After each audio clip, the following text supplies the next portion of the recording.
नमस्कार दोस्तों, इस पीडीजी के एनजीएस में मैं बलराम सर आप सभी का स्वागत करते हैं और देखेंगे भारतीय इतिहास एवं संस्कृति के प्रश्न। उससे पहले देखते हैं मोटिवेशन लाइन।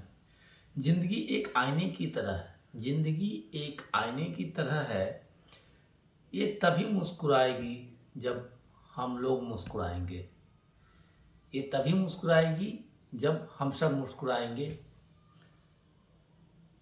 तो मुस्कुराना है दोस्तों और अपने लक्ष्य के पीछे मुस्कुराते हुए लगे रहना है, तो एक दिन हासिल जरूर होगा। भारतीय इतिहास और संस्कृति के आने वाले सभी एग्जाम में पूछे जाएंगे और वीडियो कंटिन्यू मिल रहा है। वीडियो अच्छा लगे तो चैनल को सब्सक्राइब कीजिए, लाइक कीजिए, कमेंट कीजिए। देखते हैं महरौली लौह स्तंभ कहाँ स्थित है? दिल्ली में। महरौली लौह स्तंभ कहाँ स्थित है? दिल्ली में। हर्षवर्धन किस राजवंश का अंतिम शासक था? पुष्यभूति वंश का। हर्षवर्धन किस राजवंश का अंतिम शासक था? पुष्यभूति वंश का। सिकंदर की मृत्यु किस स्थान पर हुई थी? बेबीलोन में हुआ था। सिकंदर की मृत्यु कहाँ हुआ था? बेबीलोन में हुआ था। प्रवरसेन ने 4 अश्वमेध यज्ञ किए थे, वह किस राजवंश का था? वाकटक वंश का। वाकटक वंश का था। प्रवरसेन ने 4 अश्वमेध यज्ञ किए थे, वह किस राजवंश का था? वाकटक वंश का था। अकबर के शासनकाल में पुनर्गठित केंद्रीय प्रशासन तंत्र के अंतर्गत सैनिक विभाग का प्रमुख था मीर बख्शी था। मीर बख्शी था। नचिकेता और यम के बीच सुप्रसिद्ध संवाद उल्लेखित है कठोपनिषद में। कठोपनिषद में उल्लेखित है। पंच सिद्धांतिका, बृहत संहिता और विरजतक किसकी रचनाएं हैं? वारामिहिर की। क्षिप्रा नदी के किनारे बसा कौन सा नगर चंद्रगुप्त द्वितीय की पश्चिमी राजधानी थी? तो उज्जैन थी। क्षिप्रा नदी के किनारे बसा कौन सा नगर चंद्रगुप्त द्वितीय की पश्चिमी राजधानी थी? तो उज्जैन थी। सातवाहन वंश में संरक्षिका के रूप में किन 2 महिलाओं ने शासन किया? नागनिका और वल्लभ श्री गौतमी ने किया। बौद्ध ग्रंथों में मीनांडर को किस नाम से अभिहित किया गया? मिलिंद। मीनांडर को किस नाम से ये किया गया? तो मिलिंद किया गया। देवी चंद्रगुप्त की रचना किसने की? विशाखा दत्त ने। देवी चंद्रगुप्त की रचना किसने किया? विशाखा दत्त ने किया। अर्ध नारीश्वर की कल्पना हिंदू धर्म के किस मत में है? स्वमत में। स्वमत में। जहांगीर की मृत्यु के पश्चात नूरजहां ने किसके मुगल सम्राट घोषित किया? शहरयार को मुगल सम्राट घोषित किया। जहांगीर की मृत्यु के पश्चात नूरजहां ने किसे मुगल सम्राट घोषित किया? तो शहरयार को मुगल सम्राट घोषित कर दिया।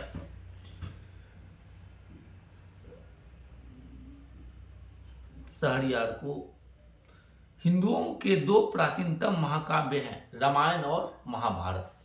हिंदुओं के 2 प्राचीनतम महाकाव्य हैं, रामायण और महाभारत हैं। भारत आने वाला पहला चीनी यात्री कौन था? फहियान। भारत आने वाला पहला चीनी यात्री कौन था? फहियान था। बौद्ध ग्रंथों पर भाष्य प्रस्तुत करने के लिए चौथी बौद्ध सभा किसके शासनकाल में हुई थी? चौथी बौद्ध सभा कनिष्क के शासनकाल में हुआ था।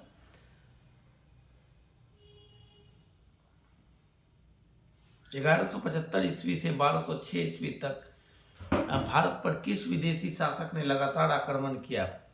शहाबुद्दीन मोहम्मद गौरी ने। शहाबुद्दीन मोहम्मद गौरी ने 1175 ईस्वी से 1206 ईस्वी तक लगातार भारत पर शहाबुद्दीन मोहम्मद गौरी ने शासन किया। ये आक्रमण किया।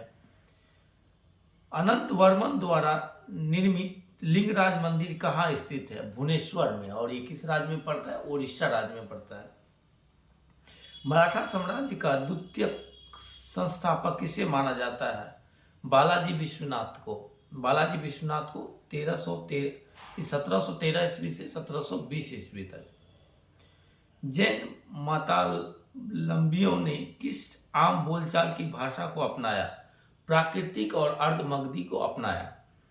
जैन मतावलंबियों ने किस आम बोलचाल की भाषा को अपनाया? प्राकृतिक और अर्धमगधी को अपनाया। सर्वप्रथम किस शासक के द्वारा चलाए गए सिक्कों पर बुद्ध की मूर्ति के बने होने के संकेत मिलते हैं? कनिष्क। कनिष्क के जो है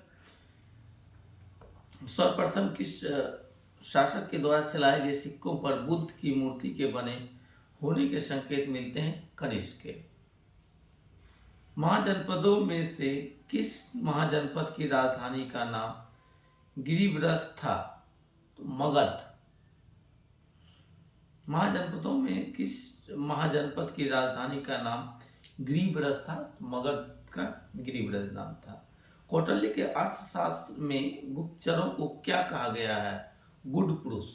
कौटिल्य के अर्थशास्त्र में गुप्तचरों को क्या कहा गया है? गुड पुरुष कहा गया है। बिंदुसार की मृत्यु के समय अशोक कहाँ का वायसराय था? उज्जैन का।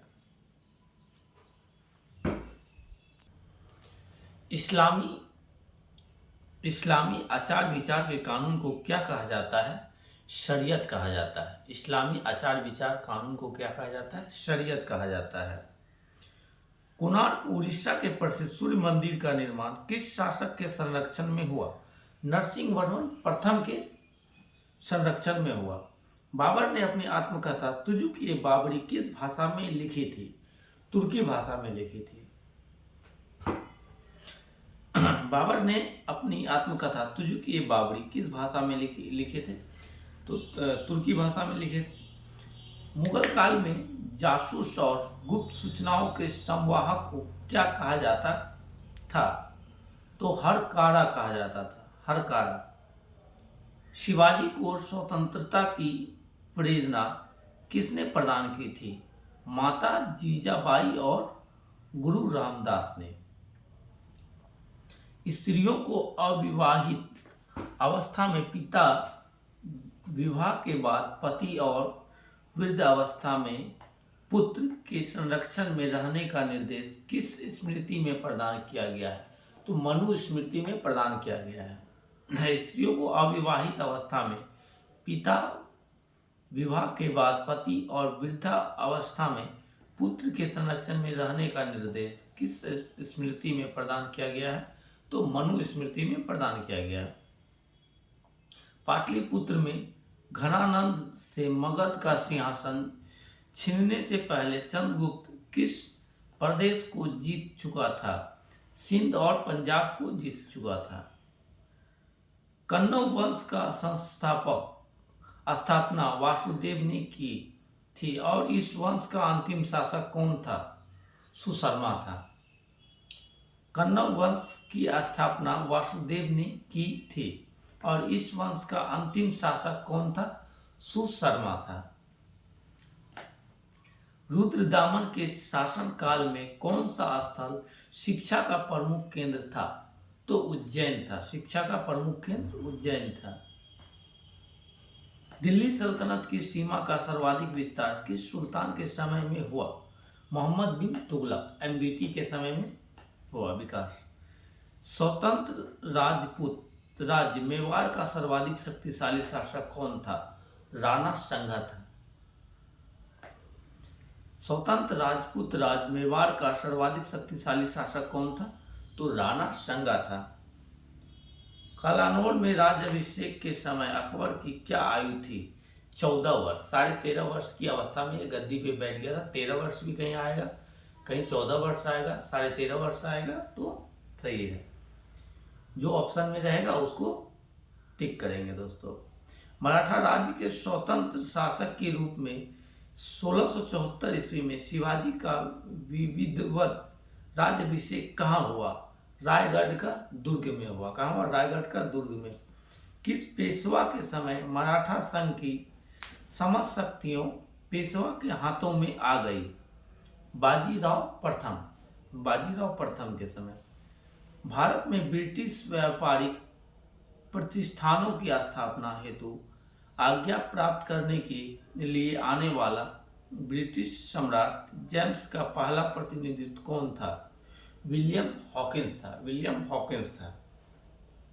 बंगाल में अस्थायी बंदोबस्त के रूप में इस्तमारी बंदोबस्त का सूत्रपात किस गवर्नर जनरल ने किया? लॉर्ड कॉर्नवालिस ने किया। 1931 ईस्वी में महात्मा गांधी ने किस वायसराय के साथ बातचीत कर समझौता किया था? लॉर्ड इरविन के साथ बातचीत करके समझौता किया था। मेगास्थनीज की इंडिका से किस शासक उसके दरबार शासन प्रबंध तथा उस समय की सामाजिक अवस्थाओं के संबंध में महत्वपूर्ण जानकारी मिलती है? चंद्रगुप्त मौर्य। मोहनजोदड़ो का सबसे महत्वपूर्ण सार्वजनिक स्थल किसे माना गया है? विशाल स्नानागार को माना गया है। मोहनजोदड़ो का सबसे महत्वपूर्ण सार्वजनिक स्थल किसे माना गया? विशाल स्नानागार को माना गया है। कल्पसूत्र नामक महत्वपूर्ण ग्रंथ की रचना किसने की थी? भद्रबाहु ने किया था। कल्पसूत्र नामक महत्वपूर्ण ग्रंथ की रचना किसने की थी? भद्रबाहु ने।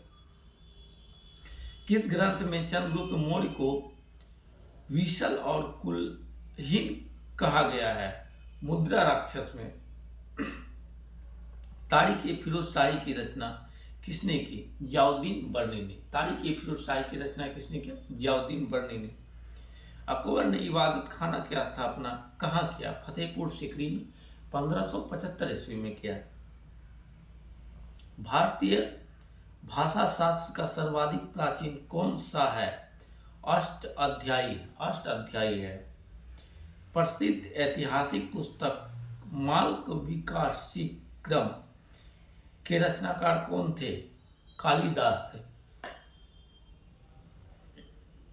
देवगढ़ का दशावतार मंदिर किस काल की मंदिर कला का सर्वोत्तम उदाहरण माना जाता है?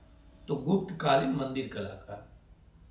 देवगढ़ का दशावतार मंदिर किस काल की मंदिर कला का सर्वोत्तम उदाहरण माना जाता है? गुप्तकालीन मंदिर कला का। तो मिलते हैं दोस्तों नेक्स्ट वीडियो में। वीडियो अच्छा लगे तो चैनल को सब्सक्राइब कीजिए, लाइक कीजिए, कमेंट कीजिए, शेयर कीजिए। धन्यवाद।